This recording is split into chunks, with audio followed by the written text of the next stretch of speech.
السلام علیکم ورحمۃ اللہ وبرکاتہ۔ عام طور سے اہل حدیث حضرات یہ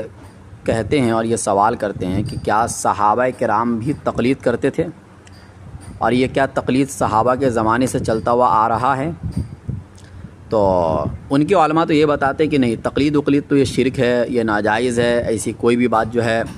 صحابہ کے زمانے میں نہیں تھی، تابعین کے زمانے میں نہیں تھی، یہ بعد میں اس کی پیداوار ہوئی، یہ بدعت ہے وغیرہ جو بھی ہے۔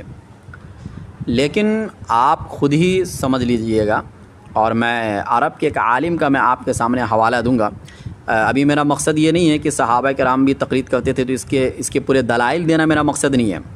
فی الحال میں اتنا بتلانا چاہتا ہوں کہ عرب کے ایک بہت بڑے عالم ہیں جو سلفی عالم ہیں، اور عرب کے عالم کو یہ لوگ فالو کرتے ہیں، ان کے خلاف یہ لوگ نہ کوئی ویڈیو بناتے ہیں، نہ کوئی اعتراض کرتے ہیں یہ لوگ، اور ان کی ہر بات کو یہ لوگ صحیح سمجھتے ہیں،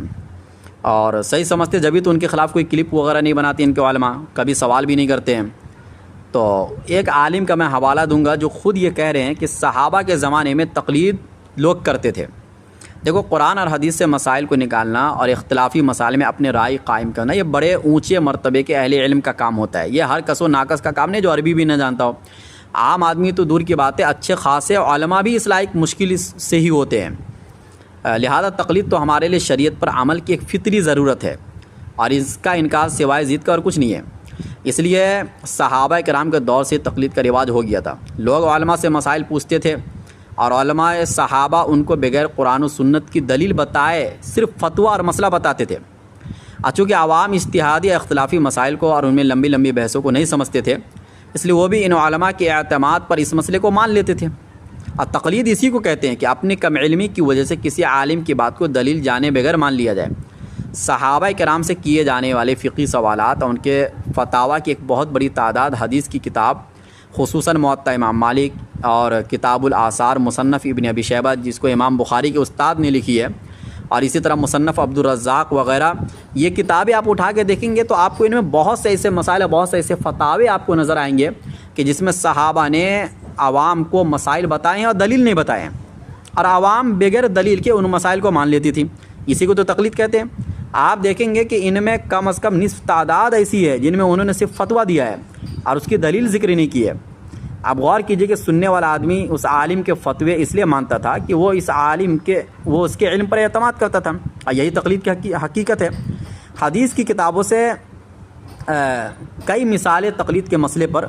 آپ نکال سکتے ہیں، جس کا میں نے حوالہ دیا مصنف ابن شیبہ، کتاب الآثار وغیرہ کرنے، جو فتاوے مذکور ہے لیکن دلائل موجود نہیں ہے۔ اچھا، میں نے شروع میں کہا تھا کہ آج میرا مقصد عرب کے ایک عالم کا حوالہ دینا ہے۔ صحابہ کرام کی تقلید ایسی واضح حقیقت ہے کہ اس کا کوئی معمولی عالم بھی انکار نہیں کر سکتا۔ ممتاز سلفی عالم ربانی شیخ محمد بن صالح العثیمین، جن کا مقام سعودی علماء کے یہاں شیخ ابن باز کے بعد سب سے بڑا رہا ہے، وہ صاف فرماتے ہیں، ان کے فتاوی کتاب فتاوی نور ان کی فتاوی کی کتاب ہے، آپ کو گوگل پر بھی ان کے فتوی کتاب مل جائے گی، شیخ محمد بن صالح کے فتاوی آپ لکھیں گے تو وہ سامنے آ جائے گا۔ اور انہوں نے یہ واقعہ جو ہے انہوں نے ذکر کیا، کہاں پر میں آپ کو حوالہ بھی دے دیتا ہوں، جلد نمبر 6 اور صفحہ نمبر 2 پر، جلد نمبر 6 اور صفحہ نمبر 2 پر انہوں نے اس کو نقل کیا، اور دوسرے جلدوں میں اگر آپ دیکھنا چاہتے ہیں تو جلد نمبر 2 صفحہ نمبر 220 پر بھی ہے۔ یعنی یہ کیسا ہے کہ یہ چھاپنے کے اعتبار سے صفحہ وغیرہ آگے پیچھے ہو سکتا ہے، لیکن آپ اس مسئلے کی اس میں تحقیق کریں گے تو آپ کو خود ہی نکل کے آ جائے گا۔ یہ انہوں نے عبارت یہ نقل کی، التقلید فی الواقع حاصل من عہد الصحابہ رضی اللہ عنہم، کہ تقلید واقع میں موجود ہے صحابہ رضی اللہ عنہ کے زمانے سے۔ کیا کہہ رہے ہیں؟ صحابہ کے زمانے سے تقلید موجود ہے، اور کوئی شک نہیں ہے کہ لوگوں میں سے صحابہ کے زمانے میں ہمارے زمانے تک ایسے لوگ بھی رہے ہیں کہ جو براہ راست قرآن اور حدیث سے حکم نہیں نکال سکتے، لجہلہ و قصورہ، یا تو جہالت کی وجہ سے یا علم کے ناقص ہونے کی وجہ سے۔ ظاہر سی بات، علم ناقص ہوگا تو بھی قرآن سے براہ راست مسئلہ نہیں نکال سکتے ہیں۔ جہالت، زیادہ تر لوگ تو جاہل ہی ہوتے ہیں، ٹھیلے والے لوگ، دکان دھندے چلانے والے لوگ، بزنس مین لوگ، ایسے لوگ تو کیا قرآن و حدیث کے علم سے تو جاہل ہی ہوتے ہیں، تو ایسے لوگ قرآن و حدیث تک تو نہیں پہنچ سکتے ہیں۔ تو صحابہ کے زمانے سے ہمارے زمانے تک جہالت اور علم کے ناقص ہونے کی وجہ سے تقلید جاری ہے برابر۔ یہ بات میں نے عرب کے ممتاز عالم کہہ رہے ہیں، اور ہمیشہ سے یہی رہا ہے کہ اہل علم سے سوال کیا جاتا تھا اور اہل علم جو ہے ان سوالوں کا جواب دیتے تھے، اور ظاہر سی بات ہے اگر وہ سوال کا جو جواب دیتے تھے تو اس بات کو ماننا ضروری ہوتا تھا۔ اور یہ بات تو قرآن کریم کے اندر بھی ہے، فَاسْأَلُوا أَهْلَ الذِّكْرِ إِن كُنتُمْ لَا تَعْلَمُونَ، کہ اگر تم کوئی مسئلہ نہیں جانتے ہو تو تم اہل ذکر سے، اہل علم سے سوال کرو۔ تو سوال کرنے کا حکم اس لیے تو اللہ تعالیٰ نے دیا نا، کہ جب ہم سوال کریں گے تو ہم ان کی بات مانیں گے ان پر اعتماد کرتے ہوئے۔ ہاں یہ الگ بات ہے کہ آپ پہلے تحقیق کر لیجیے کون سا عالم قابل اعتماد ہے، کون قابل اعتماد نہیں ہے، لیکن جب ایک مرتبہ اعتماد ہو گیا تو ان کے بتائے ہوئے مسائل پر عمل کرنا وہ تقلید، یہی تقلید ہے۔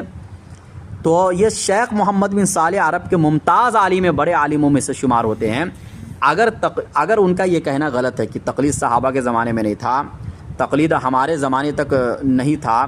اور وہ تقلید کی تعریف یہی کر رہے ہیں کہ صحابہ کے زمانے میں بھی تھا، اور اس کی وجہ بھی بتا رہے کہ کیوں تھا، کیونکہ ہر آدمی قرآن و حدیث تک نہیں پہنچ سکتا ہے، مسائل نہیں نکال سکتا ہے۔ تو آپ ایک کلپ یا آپ عرب کے